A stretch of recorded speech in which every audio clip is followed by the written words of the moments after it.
Hey, welcome back. Martin Fournier again for part 2 of Eat My Reads. I'm not gonna make you go through that intro one more time, so let's just get to the action. Enjoy. I was talking about the crazy event end on table 3. Uh, yeah, the ace queen end is like very, very close. And 24 wins the first battle against me. Is to my queen. This is a big line. Okay, so I just gonna take note that he won a battle against me, so that in my mind he's gonna be more likely to give me a couple more battles in the very near future. He's gonna be more likely to give up pretty quick. I'll tree about that.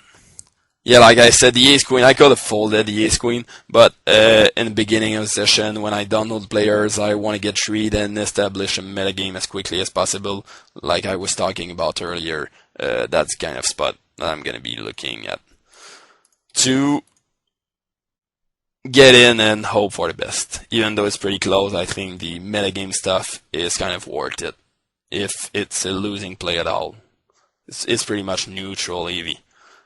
Here Cameron, okay, just got in on table 2. Very likely to be a dunk. Or, I don't know, he used the auto rebuy, so that gives us an indication that he might be a regular. But he like cold call first raise and like quickly called the squeeze as well. That was probably something like pocket 10 or something like that. I'm not gonna take a note out of that right away. I'm gonna wait a bit to take a note on that.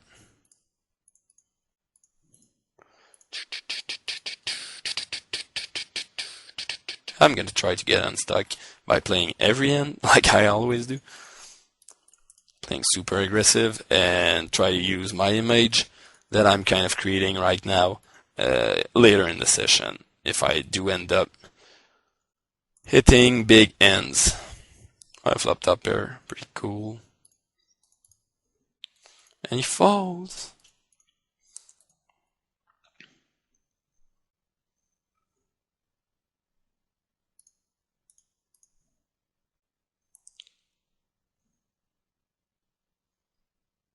So I'm gonna go over what I took as notes, and I'm gonna tell you guys how I will adjust right now to the notes I've taken. Ebechkal, I told you that he's likely to be a passive fish. Passive fish. I think you know guys how to adjust to a passive fish, like value bet him to death. That's pretty much it.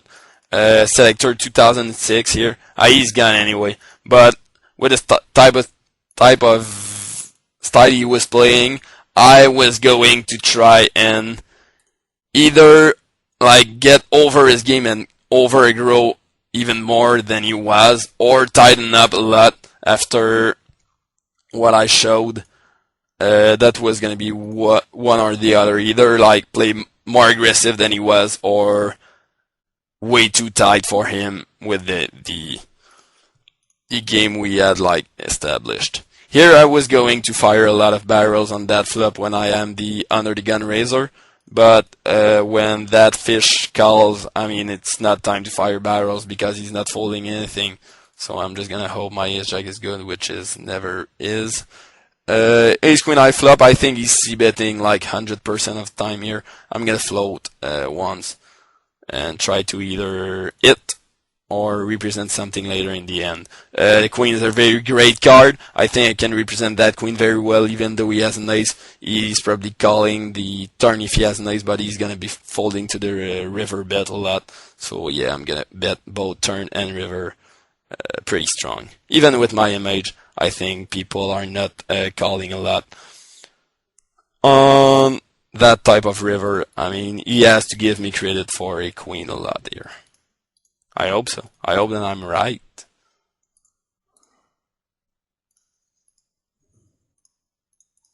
And here we go. So yeah, even though, and that's pretty important guys, even though like we have his stats. We have like a general idea of how he's playing right now. Kind of a nit player, even though I've been playing very, very aggressive from the beginning. That doesn't automatically means that guys are gonna be trying to hero call me at the first occasion when I am representing a hand. Like they don't want to look like the fool who just paid off the lag guy. They're kind of cautious, especially on the river against facing big bets. They're gonna be cautious, even though I'm playing a very loose style and I've been showing down some like shutting down after I countered aggression and showing down some weird hands on that table. Like I said, that doesn't mean I'm gonna be like insta hero called. I still have to make some plays and stuff like that. So yeah, Selector 2006, like I said, depending on the spots I was going to have against him, I would either play super aggro or just super tight and play the meta game against that. Kinetic 79, same thing that against a Batical. He's passive fish, and you know, guys, how to take advantage of a passive fish normally. Like I said, value bet him to death. Essa, he's just like the worst fish ever, so I'm just gonna try to play every pot against him and try to stack him as quick as possible. And Seawog 2K3. Like I said, he's playing pretty fast, a 10-10 there, and he looks like a Rex since he's on all three tables. I'm gonna be a bit more cautious. Like, I think that he's not the type of guy who's gonna be like all the other like super nit guys.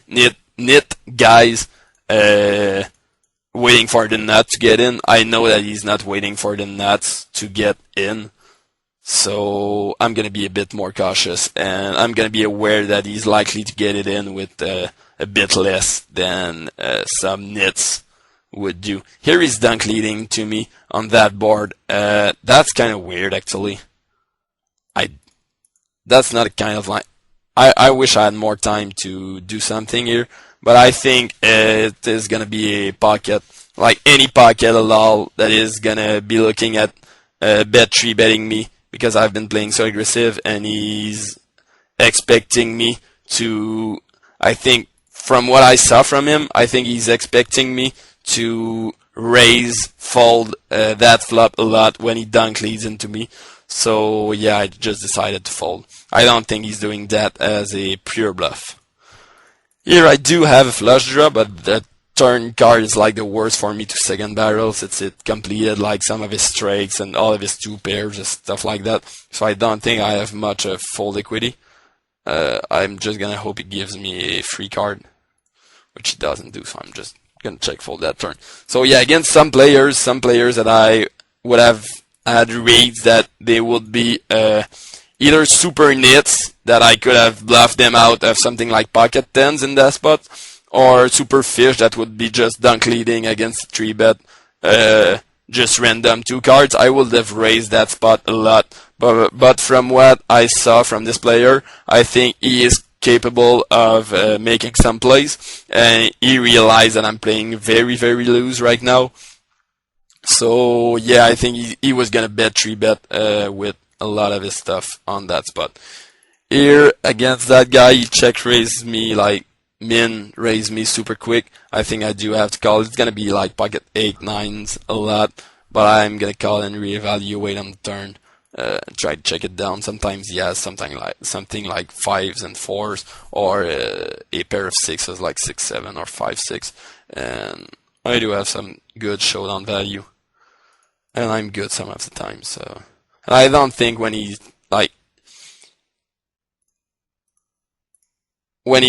check raises that quick and that small in the flop, I don't think he has a jack very often. He had deuces. Yeah, that was the kind of hand I expected him in. I expected him to turn. So yeah, what we know now from that guy, you pay for my M6. Not likely to have a high what I call poker IQ. Poker IQ. He's not playing like quote unquote normal 2+2 type of play in my mind. Right now he is more I just quit. But yeah, he was not playing the normal 2+2 type of play. I think he was playing some kind of field game or something like that. So I would have tried to take advantage of that by using some weird lines against him. But we won't get the occasion to do that. I'm just trying to check down my ace high, which is obviously not good against his any two cards.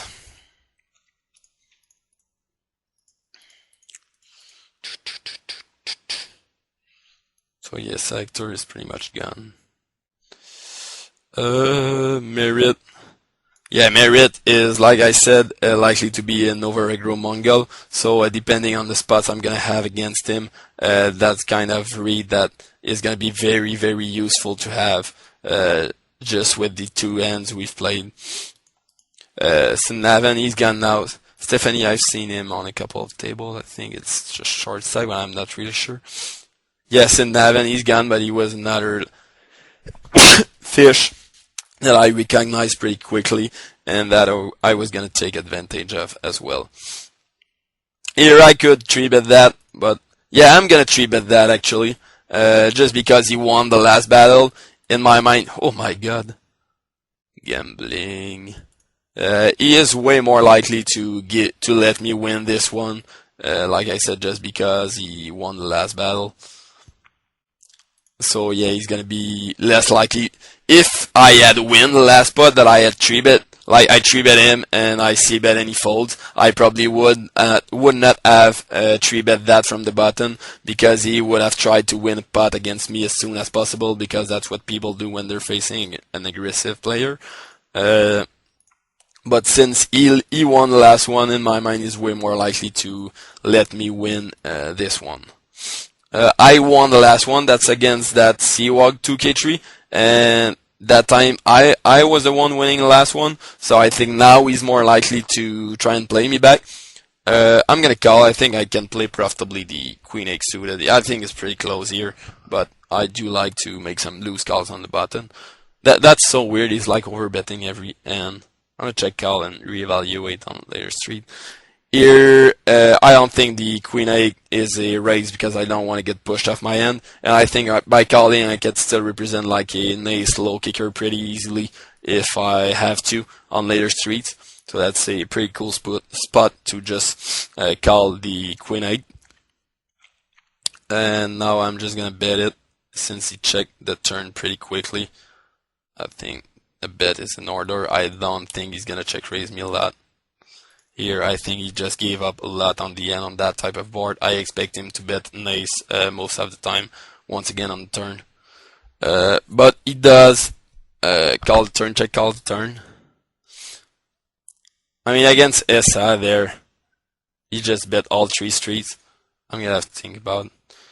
Here, once he check calls the turn, in my mind, he does not have a draw lot. I think this guy has a pretty high poker IQ. I'm talking about Seawalk. I'm gonna come back. I'm just gonna think about the Queen 8. Give me a second.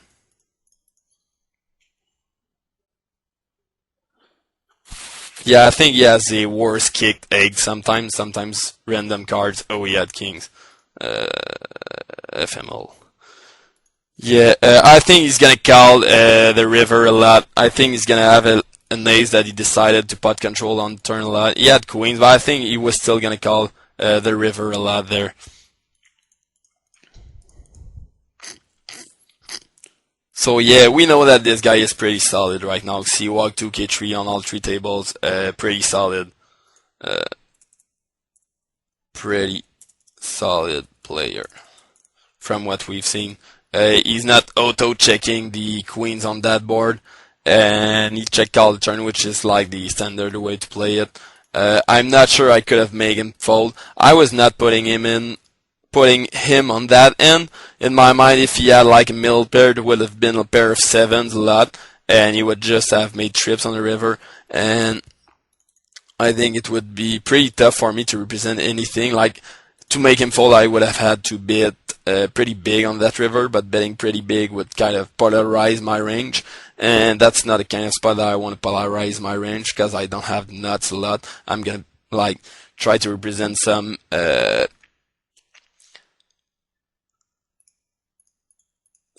ace low kicker a lot, but for that I have to bet pretty small, and by betting pretty small, I think he's gonna call the river a lot, because just too many draws, too many flop draws I have missed, any straight draw on the flop, and any flush draw missed. So yeah, I think with the way we've been like going at each other right now, I think he would have been likely to check call that river, and that's why I decided not to try and bluff it. But yeah, from the way he's been playing, I think he is most probably the most solid player at the tables right now.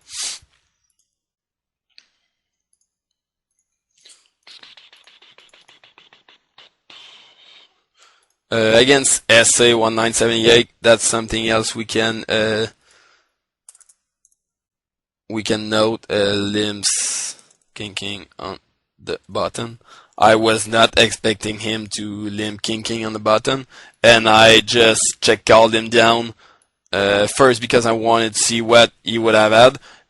In my mind, I'm gonna be good. I'm gonna be good a lot because I'm not expecting him to he overbet the flop with his kings there, and I really don't think, even though he's playing his big hands pretty fast, he would overbet the flop with a deuce there, just because these type of fish, when they have a trip or some nut and like that, he's not likely on such a dry board to play it that fast by overbetting. He's way more likely, like we saw it, to overbet a pair of kings. But then again, I didn't think any pair above nines and up were in his range at the moment.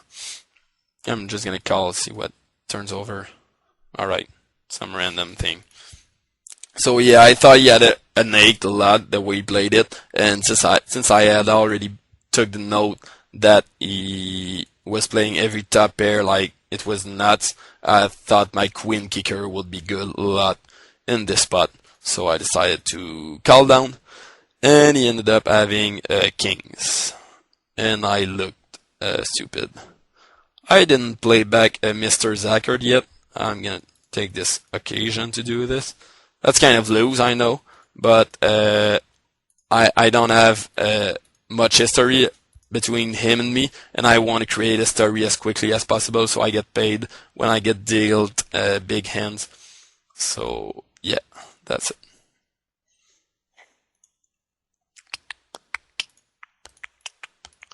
Once again, C-Walk, 3-betting him, me here on the button,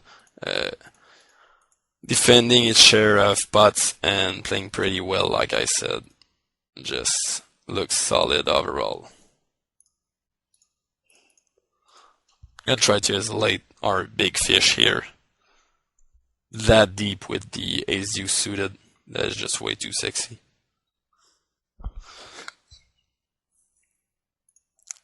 Flop hits everything, so I'm just gonna give up on that flop. That just hit everything, like I said. Poof. Who else did we have notes on? Angelino, but he's gone again. Angelino, I was kind of getting on.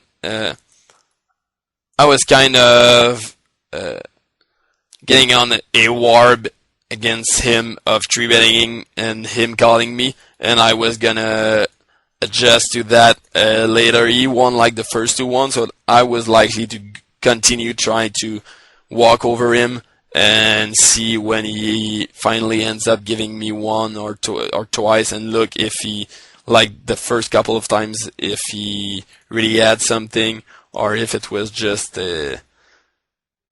if he was bluffing randomly, or if he had the nuts every time. I would have tried to see that as quickly as possible, keep 3-betting him, and keep seeing how he reacts to that. That would have been my against him. You pay for my M6, another guy who's gone, jeez. But yeah, we had a couple of notes there. Up and Yazi's gone too. Trent Wynn, he was probably a reg, but he's gone too.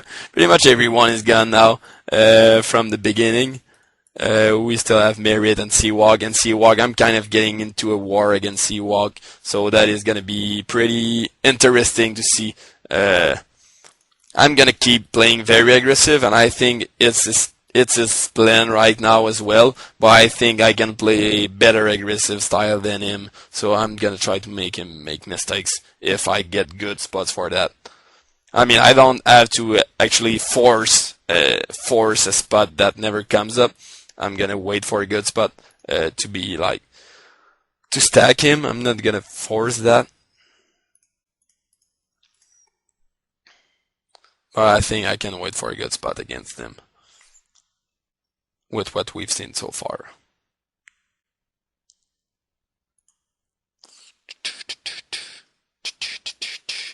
Looks like tables are tightening up a bit, like the big fishes are gone, except for that SA guy. And now it looks like a knit fest a lot more. So we're gonna try to run over these knits and see how it looks.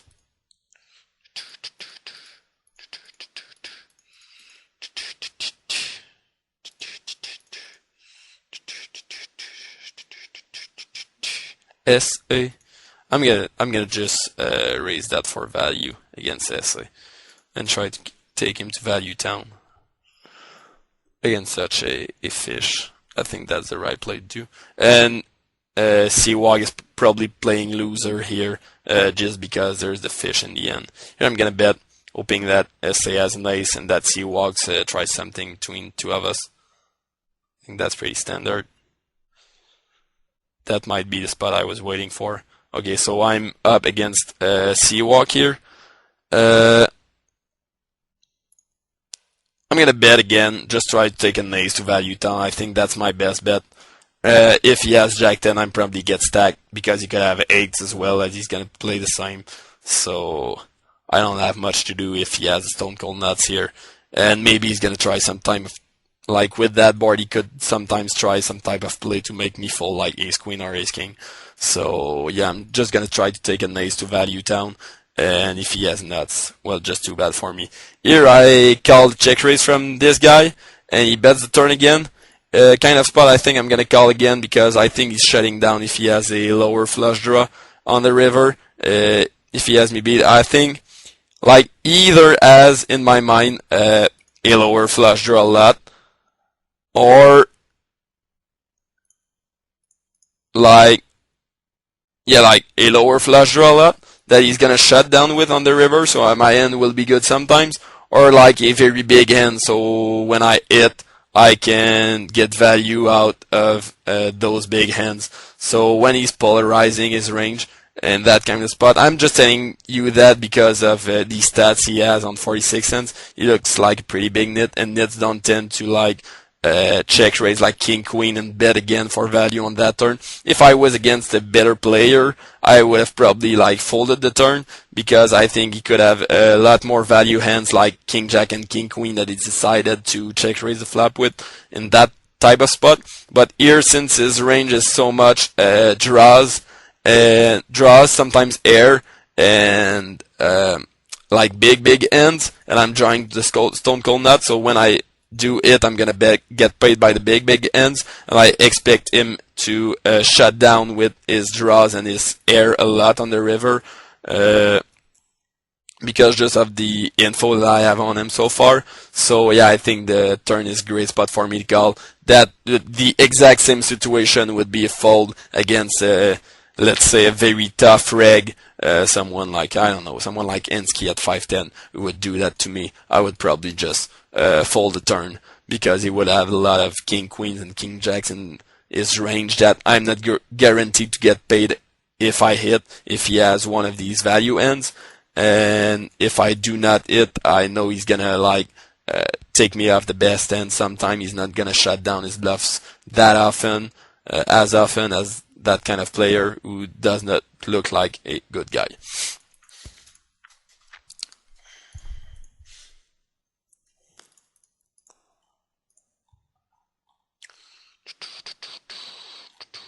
and he's not reloading. So I thought at the beginning with the name that he had and the fact that he was playing 100 big blinds, I thought that he was more likely to be just a nit. But my read might be a bit off because he's not reloading. He might be a fish more than I think. So I'm gonna take that into note. Russian weirdo.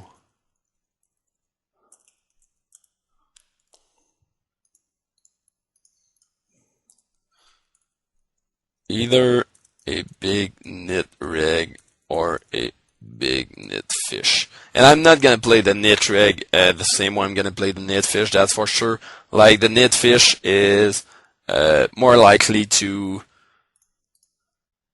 I mean, the nit reg is more likely to make big folds, while the nit fish is more likely to make big call downs because he just can't, even though he's playing pretty tight pre-flop, he just can't fold like top pair post-flop. So yeah, I'm gonna approach the two guys pretty differently. From what I'm seeing right now, yeah, he's just a big nit fish, and I don't know if he's that nit, but just the line he took on that pot, calling 3-bet and then open shoving with like half a stack, that's like a fish, pretty much always. Though, so he's now I know that my read on the ace queen end was kind of off against him.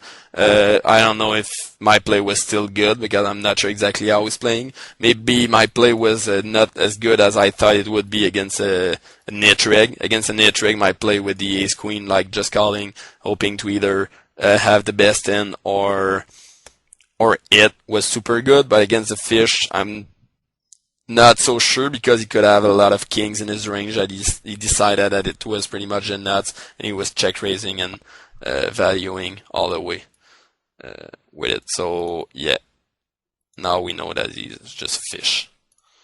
That's gonna be useful to know.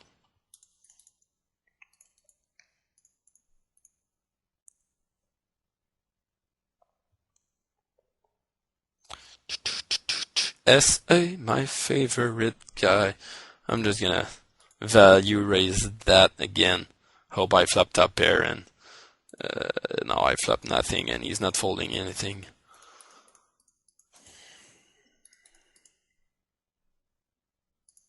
But yeah, basically I want to get the pot as big as possible when I have good cards against that guy, just because he is gonna give me a stack sooner or later, and I want to build a pot because we are pretty deep. Here I'm gonna bet just for prediction purposes. He like checked super quick 2 times, so that I don't think he's beating me. But now he's check raising me just to make me lie and make me look like a retard. But I can't do anything. I was just predicting my hand with a small bet, but now I think he has it pretty often. I can do anything. I'm gonna 3-bet the aces. And from what I saw against the other guy, he like open shove. So I'm just gonna try to hope by checking that he's like gonna shove or something like that. And once I check, he's not giving me credit anytime soon for anything. Once I check one street in a 3-bet pot, so I'm gonna try to value bet now. But he did not have nothing and did not want to bluff at it. I would have probably bet against any regular on that board because there are so many draws that are gonna shove me and stuff. But against that guy who is likely to like just shove with any 2 cards sometimes when I check, and plus the fact that his stack is not very big, so I only need 2 streets of value to stack him. I think the flop is certainly a check. If he had been deeper, I would probably bet and hope to stack him on 3 streets of value instead of the 2 I had to go for there.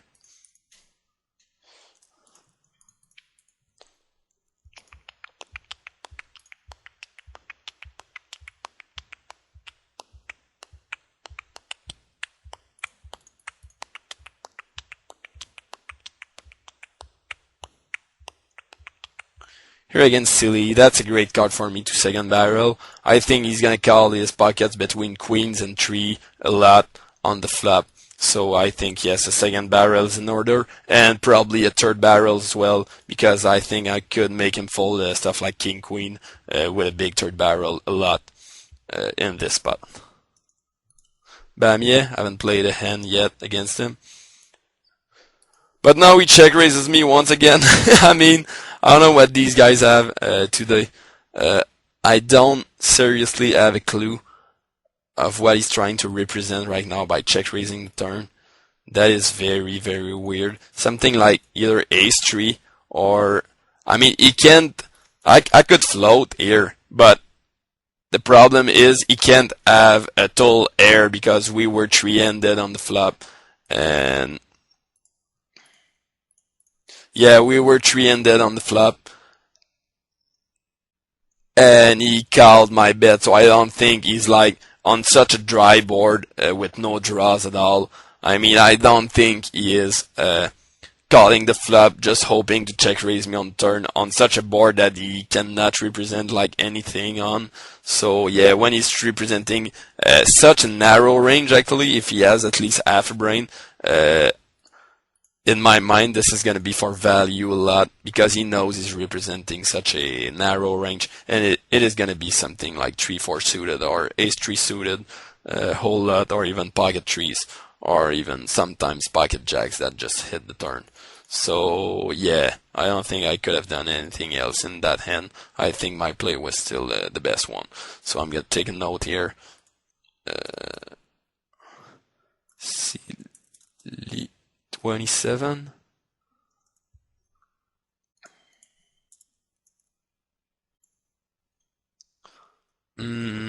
Checks, call, drive, very dry flop, then check, raise the turn.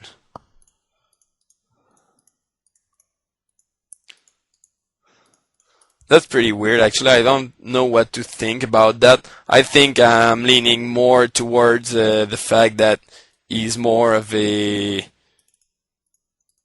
likely to be like a dunk than a reg, because I don't think any reg is ever taking this line with like anything. But then again, he could be taking this line just because of the fact he could be a reg taking this line. Here I'm going to 2-barrel because the queen is scare card, and I think I can still make him fold if he called the flop with like something like a pair of sixes or something like that, and I have great equity.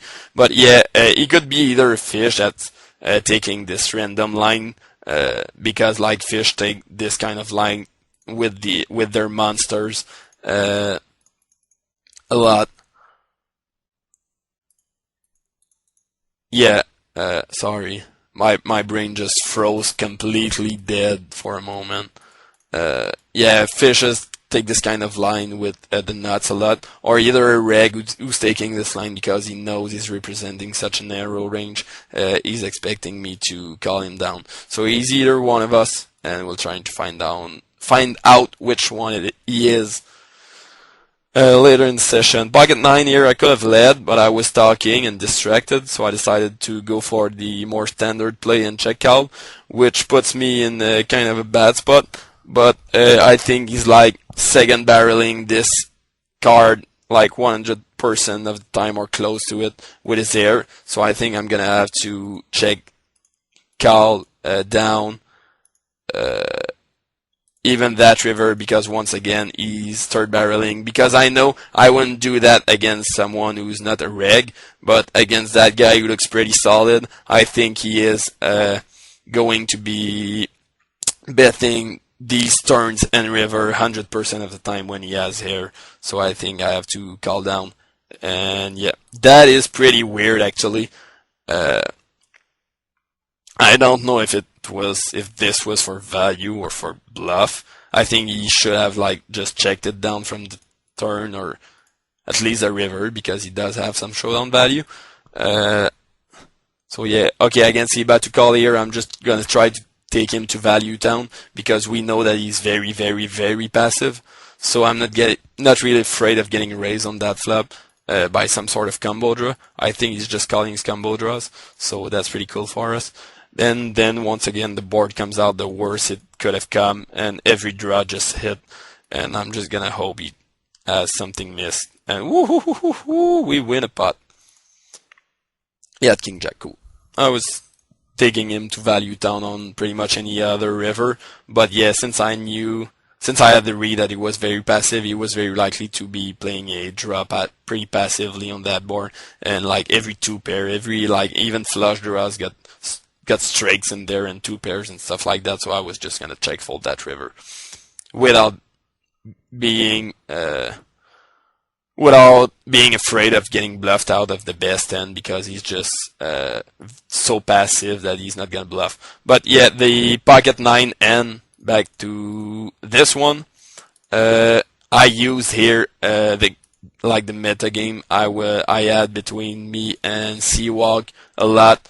I would not make that call against someone, against like Ibatu call who I know he is passive, or against a fish or some sort of nit that I know are not gonna be 2 and 3 barreling a lot. But I think this guy was the perfect enemy, perfect villain to make a big check call down here and be good a lot, and I was good.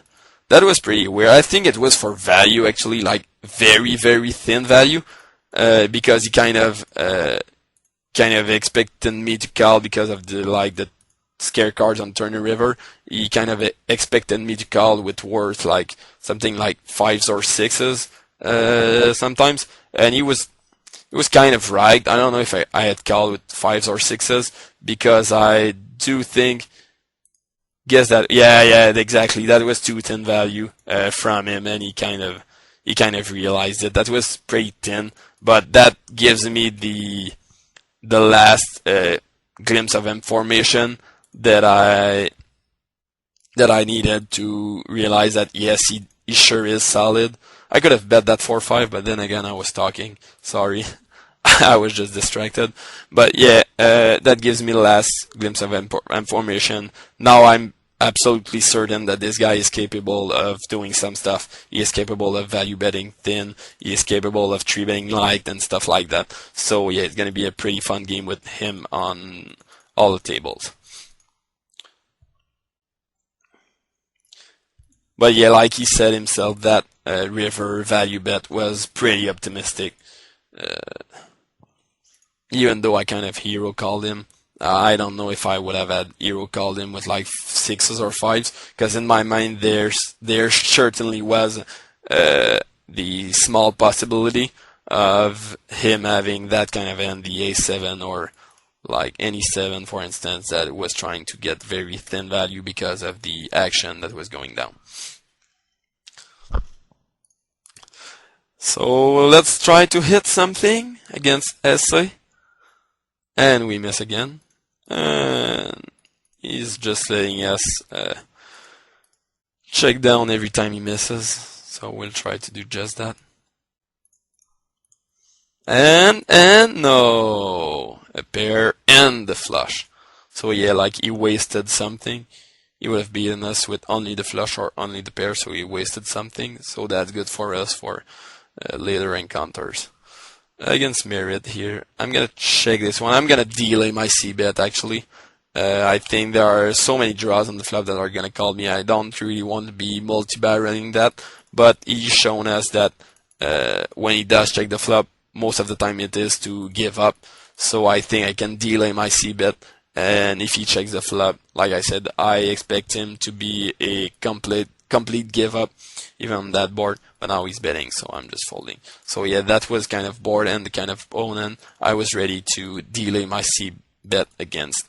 Here I'm gonna bet, I think, no, I was about to say I'm gonna bet both turn and river as a bluff, but I think my end is good too often here to do that. I'm just gonna try to show it down. If I had air here against a check on that kind of board, I would have most likely bet turn and river. Someone with like jacks or queens might have been curious on turn, and I would then have bet the river as a bluff. Here we are 3 away, and he checked back the flop.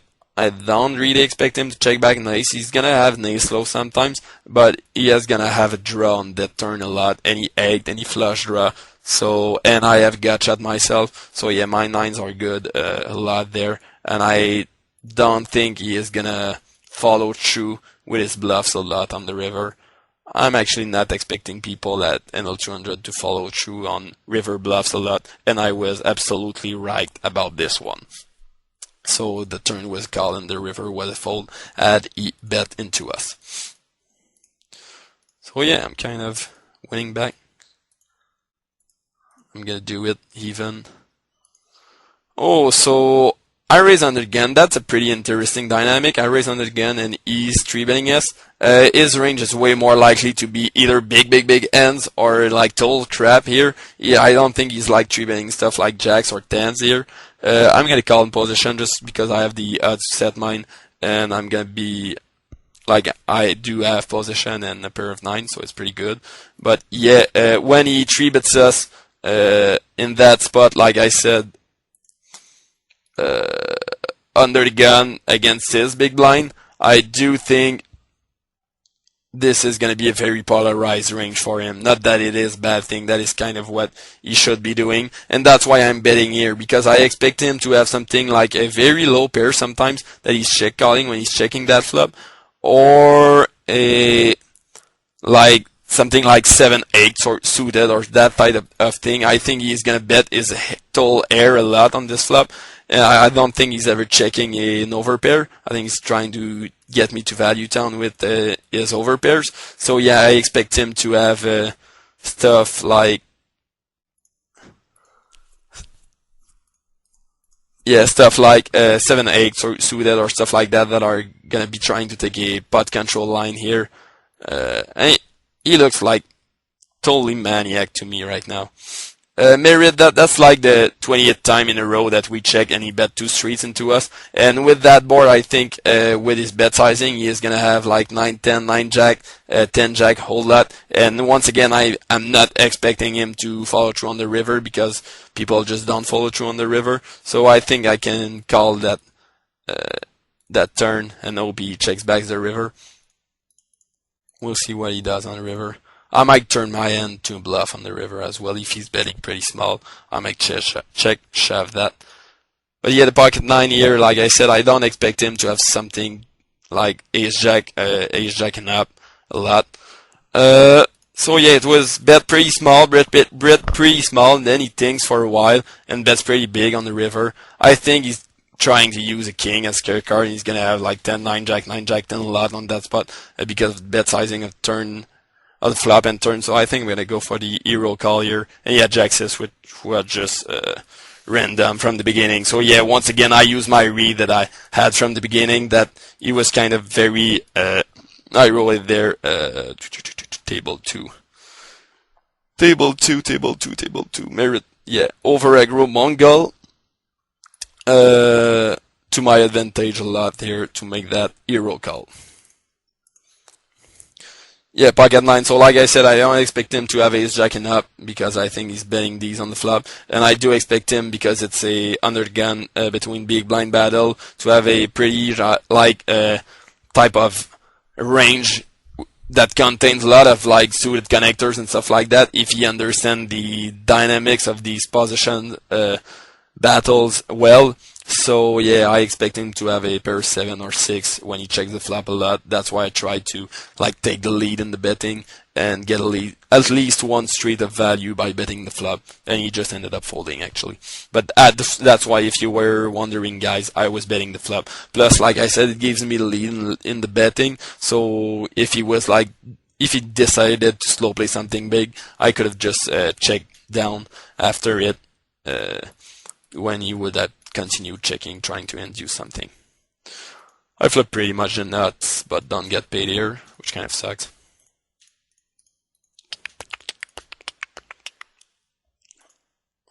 So I'm playing very, very loose, except for table 3, I'm playing pretty tight. I just didn't receive any yen, I think.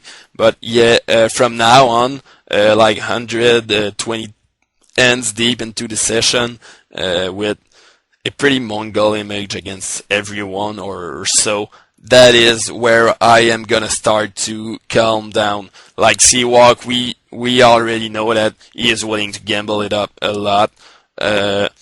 Merit 21, we know once again that he's going to gamble a lot against us. Silly, we played a couple of pots against him, and even the other people just saw us, just our stats that are pretty wild. So yeah, I'm gonna start titling up at that point of the session or so right now.